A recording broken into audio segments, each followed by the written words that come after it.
Bom dia, um feliz dia. Hoje, terça-feira, dia 24, vamos aí meditar na Palavra de Deus. Hoje o título da lição vem falando O Banquete de Belsazar. Essa história está relatada lá no livro de Daniel, no capítulo 5, do verso 1 ao verso 31. Nós sabemos que, pela história aí, Belsazar foi o sucessor de Nabucodonosor, não é isso? Vimos que Nabucodonosor, na história de Nabucodonosor, vimos que ele teve um sonho revelado por Daniel, onde, a partir daquele momento que ele revela o sonho, né, sobre a estátua, ele queria acontecer com o reino de Nabucodonosor, ele desafia Deus e faz uma estátua totalmente de ouro, queria que todos o adorassem, né, aquela estátua. Nós conhecemos esse relato também lá de Daniel, e ele ali desafiou Deus, né, dizendo que seu reino jamais seria destruído, não é isso? Na história aqui de Belsazar, e Belsazar ele presenciou, né, tudo que tinha acontecido aí com Nabucodonosor, inclusive as advertências de Deus sobre o reino de Nabucodonosor, que não ia prevalecer. E ele agora dá uma festa, um banquete para os governantes da cidade ali, juntamente com suas mulheres, suas concubinas. E ele ali pega os utensílios da casa do Senhor, da casa de Deus, e começa, né, aqueles utensílios de ouro, começa ali beber vinho juntamente com as mulheres, as concubinas e os governantes ali. Bom, isso aí foi um desafio ao Deus também, né? E aí nós temos um relato que uma mão, dedos, né, aparecem e escrevem ali na parede. E assim como aconteceu com Nabucodonosor, os magos, os encantadores, né, as pessoas que deveriam revelar aquele sonho não revelou. E aí a mulher pede para que ele chame Daniel, que ele era o chefe dos magos, que ele com certeza iria revelar aquela inscrição que estava ali na parede. Daniel foi chamado à presença do rei e ele ali revela o que estava escrito ali. Nós vimos que Belsazar, ele teve todas as oportunidades, né, de se arrepender, né, de não fazer aquilo que ele já sabia que não poderia fazer, né, ao pegar os utensílios da casa do Senhor, os utensílios de ouro. Ele ali começa a louvar, na palavra de Deus, ele começa a traçar louvores para os deuses da prata, do ouro, do bronze, do ferro, e da madeira e da pedra, né, que não ouvem e não veem, e não sabem de nada, mas a Deus em cuja a mão está a tua vida e todos os teus caminhos a Ele não glorificaste. Isso o próprio Daniel falando para Belsazar, né?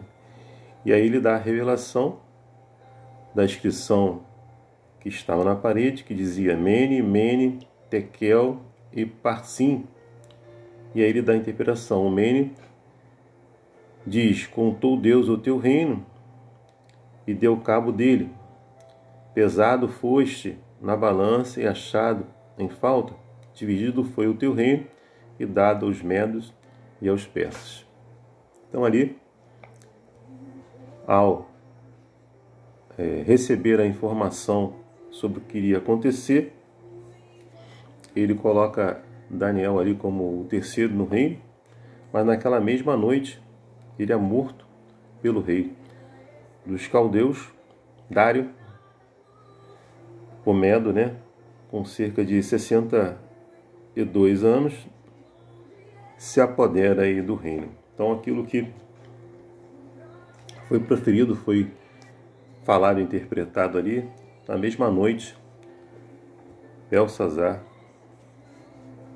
morre e o reino é colocado nas mãos do médio persa, do governante Dário. Nós vimos aí que depois de relatar aí o reino ao rei, né, a queda e restauração de Nabucodonosor, Daniel repreendeu Belsazar, embora ele pudesse conhecer a verdade e até testemunhado, né, em primeira mão o que aconteceu aí com Nabucodonosor. Escolheu aí ignorar tudo aquilo que ele tinha visto e todas as verdades que foram apresentadas. Esses eventos e embarcar aí no mesmo curso que trouxe problemas ao seu antecessor. Assim como Nabucodonosor fez, né, ergueu lá uma estátua de ouro, Belsazar estava desafiando, como nós falamos, o que Deus de Daniel havia previsto, ao usar aí os utensílios do templo, como nós falamos, de modo profano. Ele provavelmente estava ressaltando o fato de que Babilônia havia conquistado os judeus e agora possuía os artigos religiosos do seu Deus. Ou seja, eles ainda tinham supremacia sobre esse Deus que havia previsto aí a queda do império. Ou seja, estava desafiando Deus aí. Foi um desafio total aí, mata o desafio total. Embora Belsazar tivesse evidências mais do que suficientes e até provas da verdade, porque ele conviveu nesse tempo onde Nabucodonosor passou por toda essa situação e ele pôde ver o poder de Deus, mas mesmo assim ele desafiou, fez a mesma coisa que Nabucodonosor fez, desafiou a Deus. Ele tinha conhecimento suficiente para entender a verdade. O problema era que o seu coração. Nos últimos dias, quando a crise final irromper sobre o mundo, as pessoas também terão a oportunidade de conhecer a verdade. Alguém determinará a sua escolha, assim como aconteceu com Belsazar, será o coração. Bom, nós sabemos que Deus está dando oportunidades para mim, para você, para cada um de nós, para que possamos nos arrepender dos nossos pecados, assim como Ele deu oportunidade para Belsazar. Ele presenciou ali tudo o que tinha acontecido com Nabucodonosor, recebeu advertências de Daniel, mesmo assim ele preferiu, né, desafiar a Deus, né, e não ignorar, né, a Deus, e tudo aquilo que ele presenciou e viu, né, entrou no ouvido e saiu no outro. Não é isso? Eu espero que você, eu, cada um de nós, possamos escutar a voz de Deus, né, as advertências que Deus nos concede a cada dia, nos arrependermos do nosso pecado, deixar que o Espírito Santo atue no nosso coração, na nossa mente, e aquilo que a gente vê, aquilo que a gente ouvir, e aquilo que o Espírito Santo falar aos nossos ouvidos, possamos colocar na nossa mente e no nosso coração guardados, e obedecer aos mandamentos, aos estatutos, aos juízos do Senhor, ter a fé e o testemunho de Jesus, ser um fiel adorador do Senhor, né?